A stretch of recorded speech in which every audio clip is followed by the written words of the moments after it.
welcome back to the Adventist Analyzer. On today's program, I'm going to talk about, was Ellen G. White a prophet? I think this will be our last in our series on the spirit of blasphemy. Ellen G. White as the spirit of prophecy and testimony of Jesus in Seventh-day Adventism.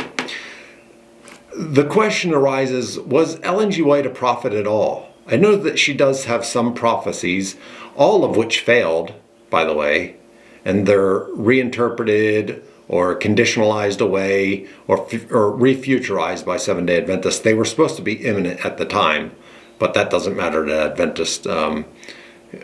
Even though Ellen would have condemned them for futurizing them, they do her a favor by futurizing them today because they obviously failed. We're going to talk about some of those prophecies, and we're really going to talk about her failures. But you know, when you have, especially in the end, if we're living in the end times, which we're not, and Ellen's the last prophet to the world, telling them about the three angels' message, to keep the Sabbath and believe in the investigative judgment and to live a Christ law-perfect life like Jesus, equivalent to what Jesus did. That's what Seventh-day Adventist mission is. That's their goal. That's their gospel, by the way. But you would expect this end-time prophet to have several prophecies that are really impactful, important, and if this time period was supposed to go on for like the 180 years or so as that it has already done. She died in 1915, right before the First World War, and you would expect her to have told us about the First World War and not to be deceived that there wasn't going to be a second one because it would soon follow, and many things after that, which is something Ellen White never did. And all of her prophecies are failures that are futurized or conditionalized away. Conditions stop these things from happening, and the conditions that are never mentioned. And so they're either dismissed because these conditions weren't met, and which were never stated and were somehow mysteriously. I talked about the food for worms one, where no conditions are given. What possible conditions could make this appointed day of Christ's return not happen in 1890 when it was supposed to happen? What conditions could occur? The people weren't wicked enough, or they turned righteous. And the angel, I should say, gives no parameters on how to stop this coming of Christ, which, why would you want to stop it anyway? And what conditions could the angel possibly give? And Ellen gives none, and her angel gives none. So the question is, where's all the fulfilled prophecies that would make it very impactful evidence that she really is a prophet? Like I said, World War, the pandemic, the first pandemic that occurred in 1918 and the last pandemic that occurred, and to tell us that there's a long timeline, instead of like Ellen White saying, no, these things are not for the future, and people who say so are diminishing the importance of the testimonies that I'm presenting to say that they're far off. Instead, Ellen White should have been saying this timeline may be extended, or should have said that it would be extended. I guess in the Adventist mind, like other Christians, it would be, no, you have to be on a tiptoe of expectation, just silly. But it goes back to your faulty eschatology, believing that we're in the last days and not understanding the last days and the last day, by the way, that occurred in history, and that we can't possibly be living in the last days, and all this faulty eschatology that you have through Ellen G. White and all these things. So if I were to ask like an ex-Adventist to defend against Adventism's claim of Ellen White's, here's all these prophecies that she must be a prophet because here's all these fulfilled prophecies, and nothing was happening related to that time that would suggest that these things would happen, and Ellen proclaimed that they would, and they did. We don't have anything like that at all. The ex-Adventists would say, what ones? There isn't any there. And I totally agree. There isn't any there. So what you have is a failed prophet whose prophetic prowess is worse than people who are more directly related to Satan, like psychics and astrologers and clairvoyants and these type of people. Her prophetic record is way worse than theirs even. And now Ellen White has a whole host of failed prophecies. Her imminency soon statements all failed. Her sealing time and its soon end failed. Her food for worms failed. Her depopulated earth failed. Her destroyed America failed. Her hands across the Gulf, Spiritism, Christianity, and Catholicism Trinity prophecy failed. Now this would be the only one that Adventists could name that they could deceive themselves into thinking was true. And because of America appointing an ambassador to the Vatican, but ironically, it's Seventh-day Adventism that is most related to Spiritism by far. Between mainstream Christianity and Seventh-day Adventism, Seventh-day Adventism is way more connected to Spiritism. Ellen G. White, by the way, was a demoniac who got her doctrines of devils. But she was a out-of-body projector, visionary, clairvoyant, remote viewer. I'm going to do a program on her occult ties, which are many. I'm just thinking of them off the top of my head right now. But she has visits from angels, which are demons, which are provably demons because they go contrary to the scriptures. And her angels supposedly told Mr. Miller to preach his prophecy of the second coming of Christ on not just October, but all the dates prior to that, October 22, 1844, which they're supposed to not even know that day. That's her angels. That's Miller's angels, which have to be demons. And they're constantly telling Ellen, and I proved this in the food for worms thing. Here's this angel saying, here's what's going to happen. Some food for worms and some victims of the seven last plagues, and some will be alive to see Christ's return. This is the angel saying it. Well, it must have been a devil because none of those things happened. Did the angel get it wrong? So this hands across the Gulf thing is now futurized and still anticipated. Her prophecies of attacking her testimonies of Jesus, people are going to attack the testimonies of Jesus. That's just so stupid. People were attacking her at the time. She's a newspaper exegete. People are attacking her at the time because her prophecies failed, and also because they're Christ contrary and Bible contrary. And she's being attacked, and then she comes up with this prophecy, oh, I'm going to be attacked. That's utterly ridiculous. It's stupid, and it's the same thing that Joseph Smith did. And if you buy into that, I pity you. Shame on you for doing that, for buying into that, thinking that that's a prophecy. Adventism exists on mythologizing all of Ellen's prophetic failures and the creation of an entire Adventist world of end times insanity, of Bible contrary and Christ contrary nonsense and foolishness and blasphemy and slander. By that I mean Seventh-day Adventism exists on futurizing all these things that were supposed to happen in Ellen White's time.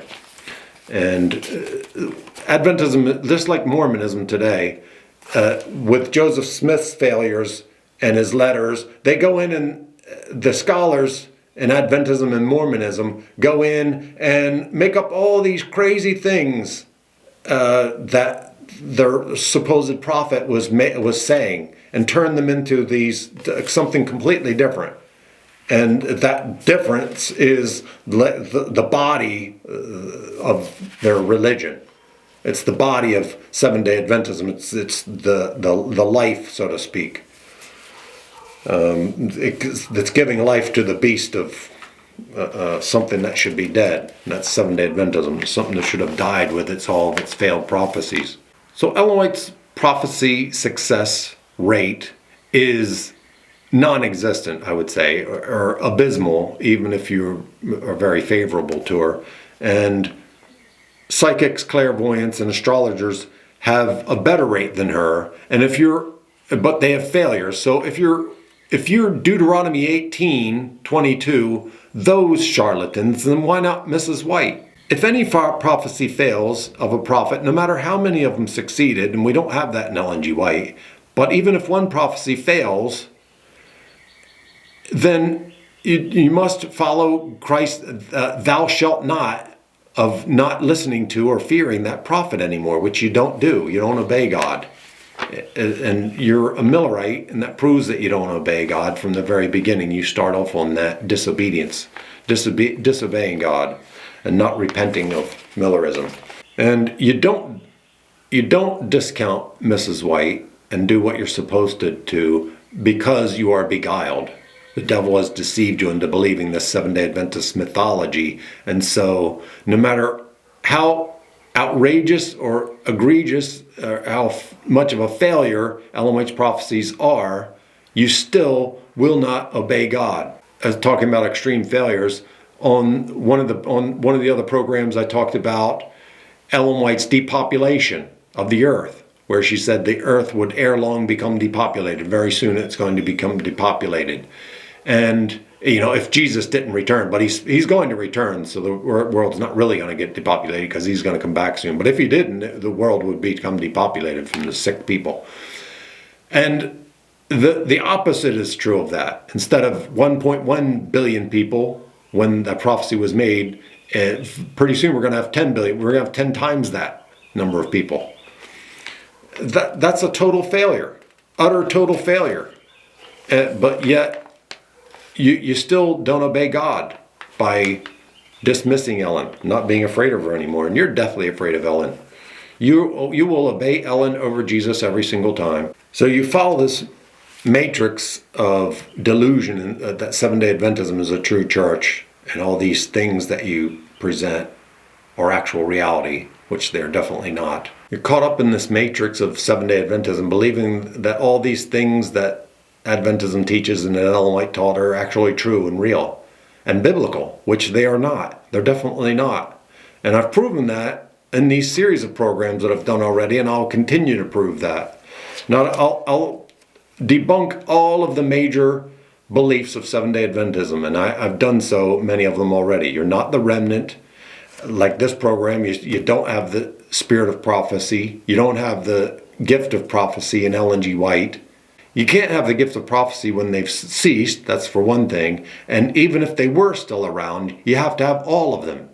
And as far as prophets go, you have to have many prophets. That's the biblical equivalent of the New Testament prophets.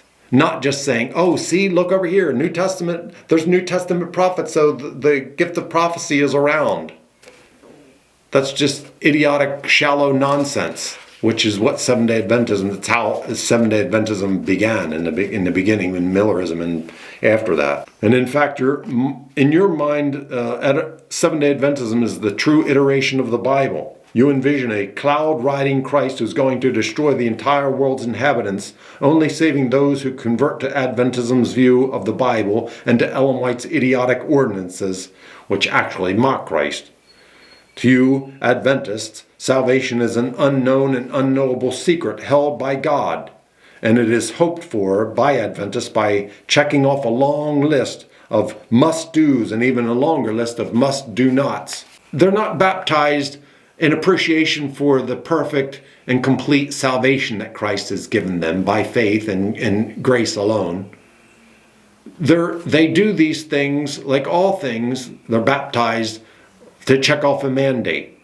Oh, you must be baptized and you must keep the law and the Sabbath. It's a cold legal mandate, almost forcing Christ to save them. No, I did everything. Look, I really searched the scriptures. I did all of the Ellen White ordinances. I did all the law, and I did all the things that I found that a person must do to be saved.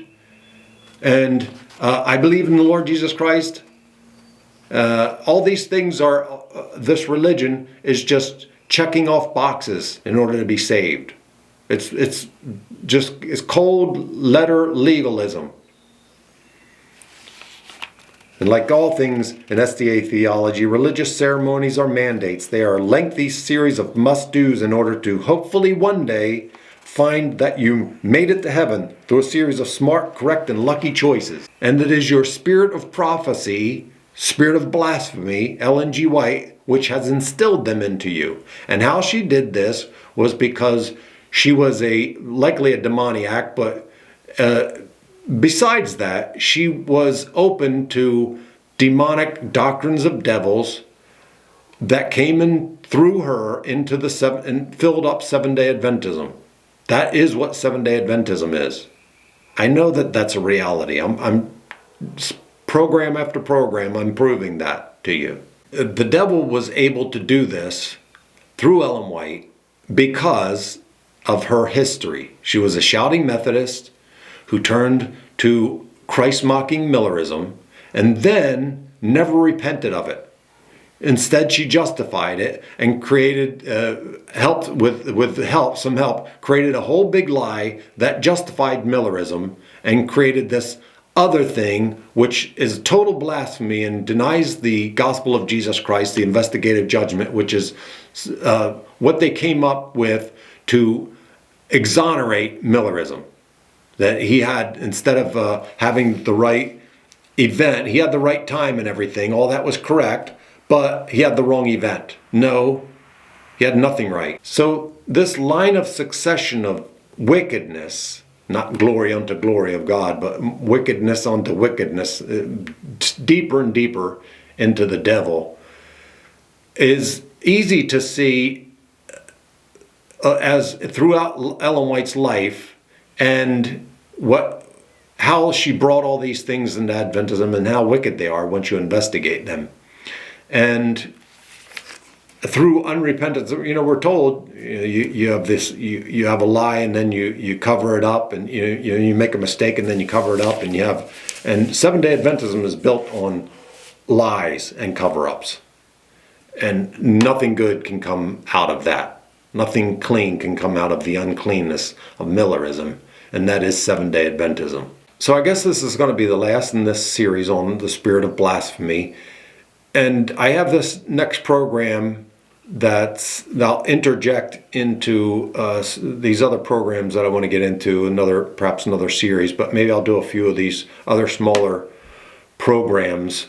But we're going to get into several different series on things to expose Ellen G. White more deeply and expose the major beliefs of Seventh-day Adventism for what they are. They're just falsehoods, demonic delusions. That's all Seventh-day Adventism is. And you may not believe everything that I say, and that's fine. That's the big problem with Adventism, is they may have said the truth about a few doctrines that mainstream Christianity has wrong, and so you buy into the whole thing. No, I may have some truth and I may have some error. And I don't really have error that's major, by the way, because I know how to properly exegete the Bible. But we'll talk about that as we go along. And I'll prove to you, as we go further into what the Bible's actually talking about, I'll prove to you that I properly exegete the Bible, and you still won't believe it. I'll tell you up front that you're not going to believe what I'm going to tell you in some of those programs.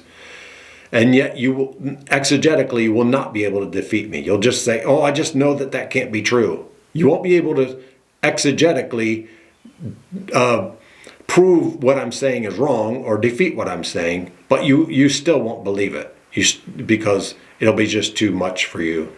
You have these preset beliefs. Just like in Adventism today, you will still refuse to believe it. Just like you, as an Adventist today, you cannot see anything other than Adventism being true. That's your state of existence. I totally understand that. I was there and I was in it, and it's palpable. You can't get out of it. Even when you start to sense something is wrong, you just can't get out of it because you really, really believe that Adventism is true.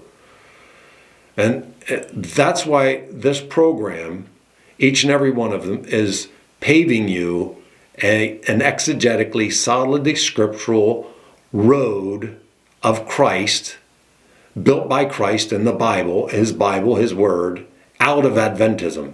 and into the right concept of who God is and what the Bible's about. This is the Adventist Analyzer. Thank you for joining me again.